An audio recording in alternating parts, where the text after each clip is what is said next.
Io sono Luigi Brunelli, sono il presidente dell'associazione Roma Fly Fishing e lo scopo dell'associazione è quello di promuovere e divulgare la pesca con la mosca artificiale. A Roma c'è un grosso bacino di persone che magari vogliono approcciare a questo sport ma non sanno a chi rivolgersi, per cui noi aiutiamo queste persone, perché la pesca con la mosca, diciamo, a differenza delle altre tecniche, ha una fase iniziale di apprendimento molto, molto lunga. Il lancio, la costruzione, il tipo di pesce anche non è semplice da pescare nel torrente, le trote ovviamente anche in lago, e quindi insomma essere aiutati nella fase iniziale è una cosa che serve. Siamo nati da 3 anni, abbiamo avuto una buona risposta, tanti appassionati sono rivolti a noi, facciamo dei corsi di lancio, di costruzione, giornate di aggregazione e insomma siamo contenti che si è creato un bel gruppo e va tutto insomma bene.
Nella pesca con la mosca è fondamentale conoscere gli insetti che vivono nell'ambiente fiume e noi dobbiamo riprodurli sull'amo.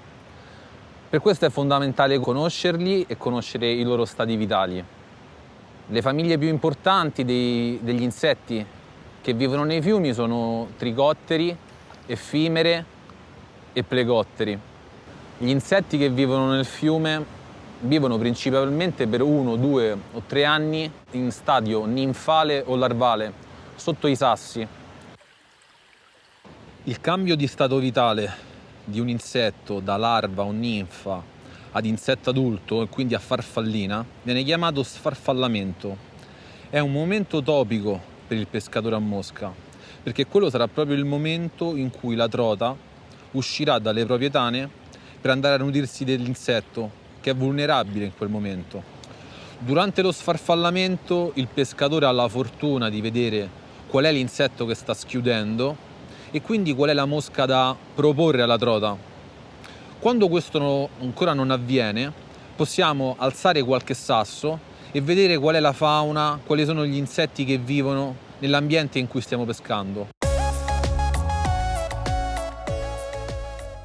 Costruirsi le mosche è forse un completamento di quello che è la pesca con la mosca, che può essere sia mosca secca o a ninfa. Si costruisce perché? Perché magari con l'esperienza che ognuno di noi acquisisce riesce ad adattare quel tipo di artificiale che imita l'insetto, che abita prevalentemente quel tratto di fiume che siamo abituati a pescare, lo riesce ad adattare a quelle condizioni del fiume che trova in quel momento. Magari acquistando mosche trova un tipo di costruzione generico che non si adatta alla pesca che lui pratica. Magari acquistarle potrebbe essere utile se uno le vuole acquisire come campione, poi da lì parte tutta una serie di evoluzioni che lo porta a realizzare artificiali che si adattano a quello che è il suo tratto di fiume che affronta. La costruzione è legare del materiale che può essere sintetico o naturale su un supporto che per noi è un amo. Per poter praticare serve un morsetto, un lamo, del filo e poi ecco, un materiale che può essere sintetico come il dubbing che va lavorato con della cera sul filo, oppure avvolgiamo le piume, peli di cervo o di altro animale e i famosi colli di gallo per poter fare l'Ecols, che potrebbe essere anche sostituito in determinate condizioni d'acqua dal famoso CDC. La mia mosca preferita è l'imitazione dell'Ectionuride, che la realizzo in vari modi, che può essere in parachute, oppure in soft Ecols, oppure col CDC. Però ecco, diciamo, il mio insetto di riferimento è quello lì.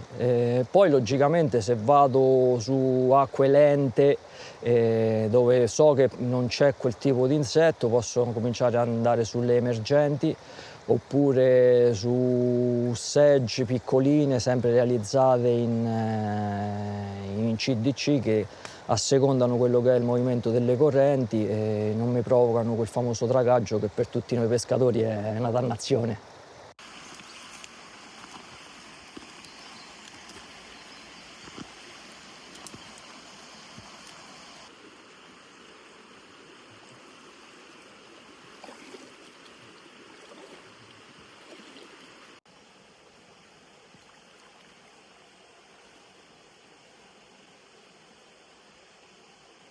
Con l'ASD Roma Fly Fishing organizziamo a cadenze annuali i corsi di costruzione per i nostri soci. E trovo che ci sia utilità in questo metodo di promulgazione della pesca a mosca, perché le persone i soci che hanno partecipato ne escono tutti entusiasti e non vedono l'ora di poter portare sul fiume quello che loro realizzano. Poi certo, chi ha più passione procede nella costruzione evolvendosi o migliorando, gli altri rimangono a un livello che però gli permette di poter pescare la loro trota e sono contenti di quello che hanno fatto. Una volta che la nostra amata trota si trova nel nostro retino, gommato mi raccomando, ha avuto già un bello stress con il combattimento, quindi cerchiamo di rimetterla in acqua nel modo più confortevole possibile per il pesce.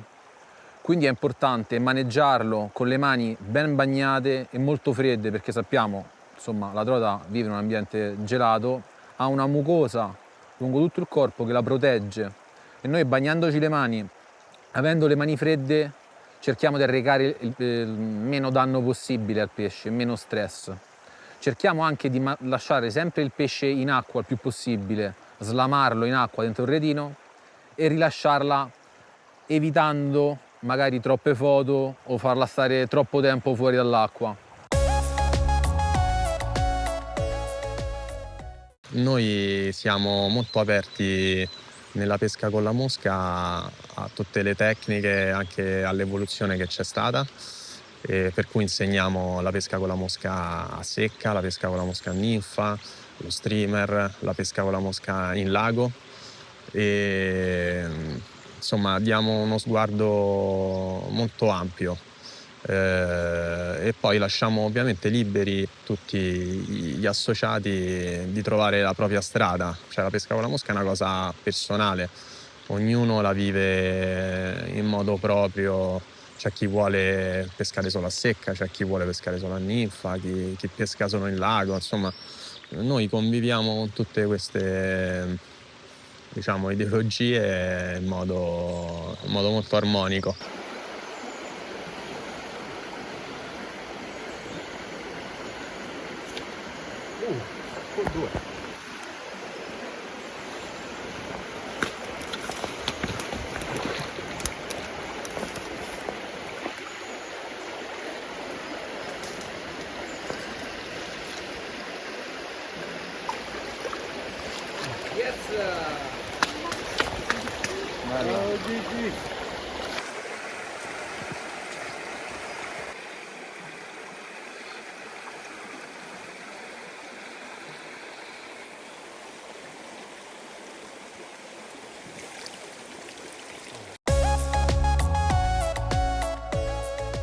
Indipendentemente dalla tecnica di pesca, che sia pesca a mosca o altri tipi di pesca, il giusto approccio al fiume, all'acqua, è uno dei fattori più importanti per avere maggiori opportunità di successo e di cattura.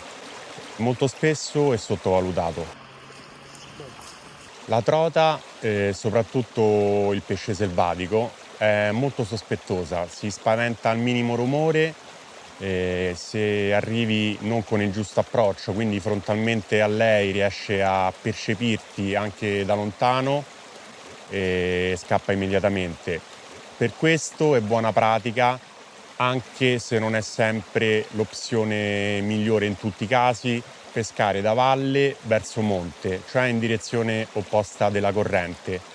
In questo modo possiamo arrivare alle spalle del pesce, silenziosamente, magari arrivare chinati, inginocchiarsi, in modo da rimanere fuori dal campo visivo del pesce il più possibile.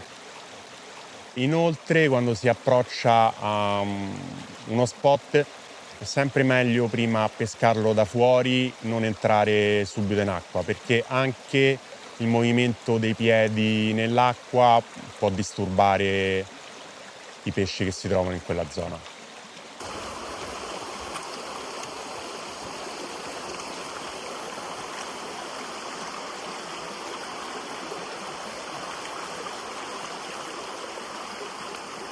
Un altro fattore molto importante è l'osservazione. Tutti quando arriviamo nel punto di pesca vorremmo iniziare subito a pescare, però a volte è importante fermarsi, osservare i segnali che ci dà l'ambiente che ci circonda, perché a volte sono proprio questi segnali che ci dicono anche dove il pesce si può trovare. Quindi osservare le sponde del fiume, osservare le correnti, dove l'acqua forma degli occhietti, dove rallenta, dove è più ossigenata. Anche capire il tipo di fondale può essere un'arma vincente. Se nel fiume ci sono grossi sassi oppure ostacoli sommersi come grossi tronchi, è probabile che il pesce si ripari dietro questi ostacoli per comunque faticare di meno, consumare meno energia e continuare a nutrirsi.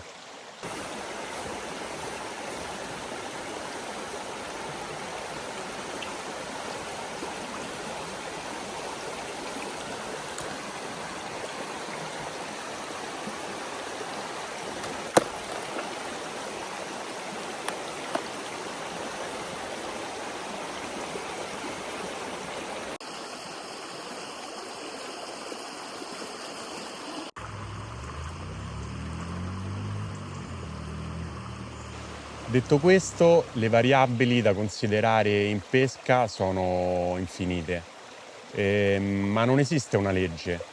Capita che a volte, anzi spesso capita, che il pesce si trova in un punto che non ti aspetti assolutamente. E questo è solo uno dei tanti e meravigliosi aspetti dell'imprevedibilità della pesca. Una delle attività che facciamo con l'associazione è l'agonismo. Io stesso sono un atleta e è una cosa molto bella che piace ai nostri soci, che dà spunti per migliorarsi, per ricercare, diciamo, la perfezione. Cioè si lavora tanto sull'errore e poi si cerca di risolverlo. L'agonismo va in simbiosi anche con il rispetto dell'etica del pescatore. Le gare sono no kill, si usano insomma tutte le accortezze che usa il pescatore quando fa la pescata per conto suo. E viviamo l'agonismo nell'associazione come una sfida con noi stessi, con il fine di divertirsi, di crescere insieme come gruppo, come una cosa di aggregazione e ovviamente anche migliorandosi.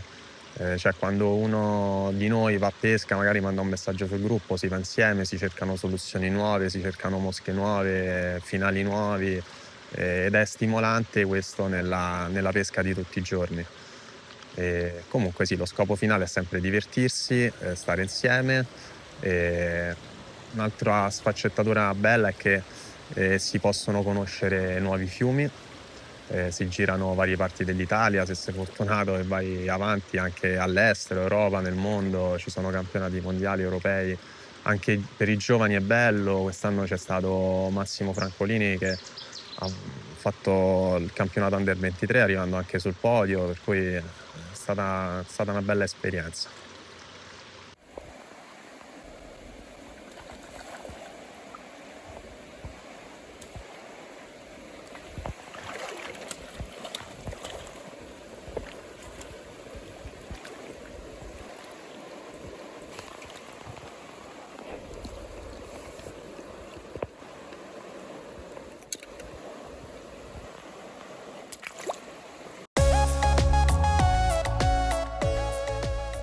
Quest'anno, dopo un anno in cui ho iniziato a fare gare, ho fatto la mia prima esperienza in campo agonistico Under 23 nel campionato italiano appunto Under 23.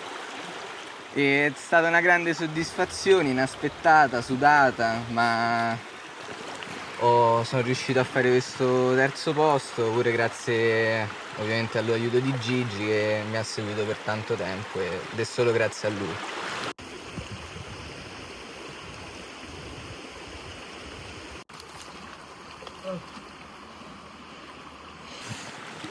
Beh, la cosa che mi piace di più ovviamente è il contatto con la natura, stare in posti stupendi, da soli, in compagnia e è un'occasione pure di meditazione, di scoperta personale. Lo vedo come un momento per rilassarsi e riflettere. L'associazione l'ho conosciuta tramite i social, quindi tramite un post su Instagram, penso era la prima lezione del lago e da lì è cominciato tutto quanto. Ho fatto la prima pescata con Luigi che mi ha portato sull'Aniene e da lì è scoppiato proprio questa passione. E prima venivo dallo spinning anch'io e naturalmente stando in una situazione come la Roma Fly cresci molto anche tramite le gare e conosci anche tante persone con cui puoi andare a pesca insieme. La pesca a mosca è nata per me come un gioco. Capitiamo in un negozio con un amico, abbiamo comprato la nostra prima canna a mosca. Da lì abbiamo trovato altre persone che ci hanno insegnato, da lì è partito tutto. L'approccio al fiume, le prime uscite a pesca sul Sangro, sull'Aniene, che alla fine sono diventati i nostri fiumi preferiti. E diventa una passione, ti entra dentro. A me personalmente non piace andare in solitaria. Poi ecco, se si trovano persone come te che salvaguardano l'ambiente, stanno attenti a quello che fanno, E pescare insieme su sti tratti, ecco, come questo, è compagnia, c'è un altro gusto, è un'altra situazione.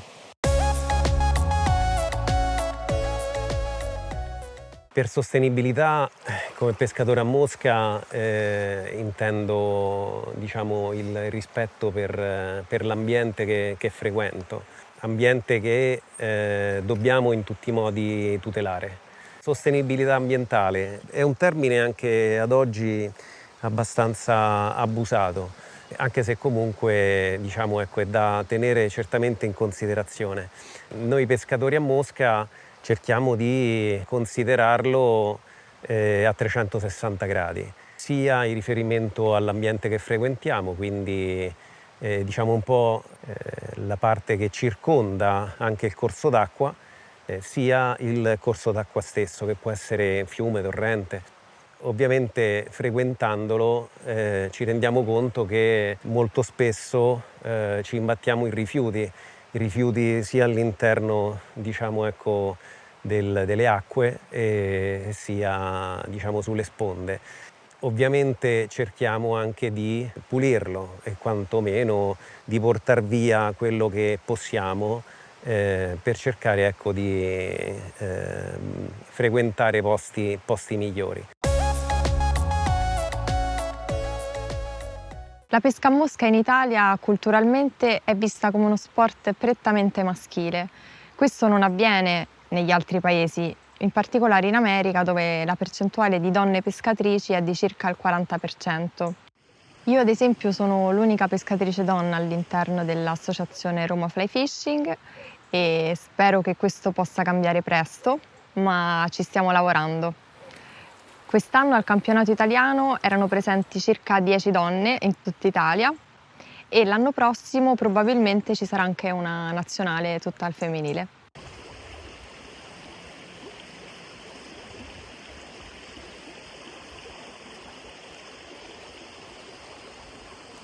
Spero che in futuro molte altre donne possano sperimentare e avvicinarsi a questo meraviglioso sport, sfidando e andando oltre lo stereotipo maschile della pesca a mosca. Oggi abbiamo affrontato la pesca con due tecniche diverse, la mosca secca e la pesca a ninfe in stile Euronymphing. Con la mosca secca si pesca in superficie, utilizzando imitazioni di insetti che galleggiano sul pelo dell'acqua. Il lancio dell'esca avviene grazie al volteggio della coda di topo, una particolare lenza che fornisce la spinta necessaria per proiettare la mosca. A questa è collegato un finale, solitamente in nylon, al cui termine si trova l'esca artificiale. La cosa più affascinante di questa tecnica è che spesso si riesce a vedere chiaramente la mangiata della trota in superficie.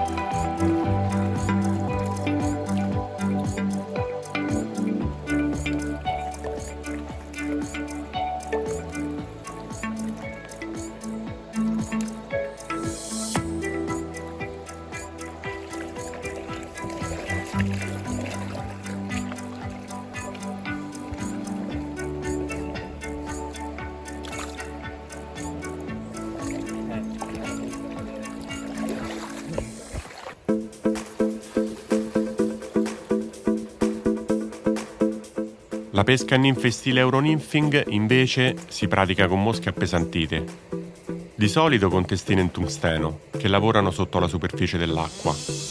A differenza della secca, qui non si hanno riferimenti visivi. Tutto avviene sotto, nascosto, e bisogna affidarsi alla sensibilità e all'esperienza del pescatore. È un metodo molto efficace, ma richiede grande tecnica e concentrazione per essere padroneggiato al meglio. Oggi è stata una classica giornata autunnale. Al mattino faceva davvero freddo, tanto che durante la notte aveva persino gelato lungo il fiume. Quando siamo arrivati il termometro segnava appena 3 gradi. Il livello dell'acqua era piuttosto basso e probabilmente questo ha inciso molto sul comportamento dei pesci. Le trote infatti si sono mostrate abbastanza apatiche. Solo qualche cattura sporadica al mattino, poi nelle ore centrali quasi nulla. Solo verso sera, nelle ultime 2 o 3 ore di luce, si sono finalmente un po' attivate. Una giornata difficile dove sono usciti non tante catture. Ecco, alla fine il fiume ci ripaga con questo stupendo stupendo farione selvatico del Cavaliere, alle ultime luci del giorno, pesce magnifico. Adesso lo rilasciamo.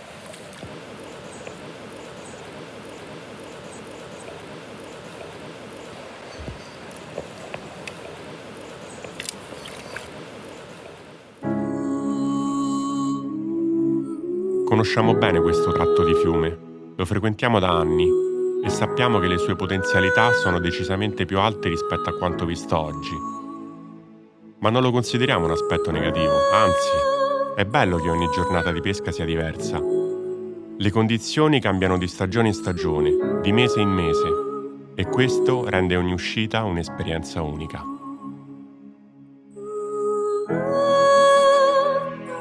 La natura è così. Il comportamento che abbiamo osservato oggi è proprio quello di pesci selvatici e autentici, come le trote che popolano questo splendido fiume.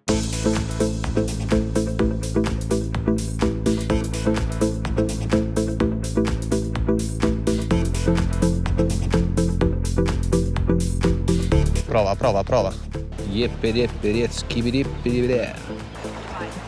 Ok, no, io invece ho conosciuto tanti. Mamma mia, parla come...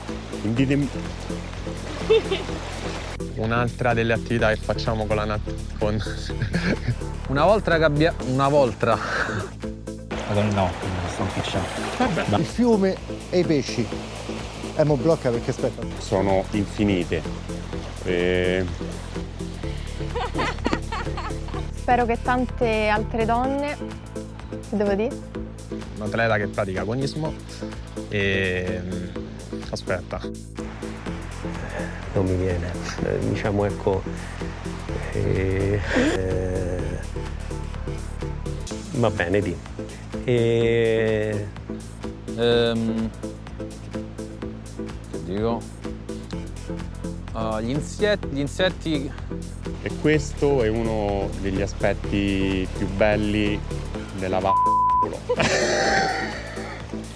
Come ad esempio in America.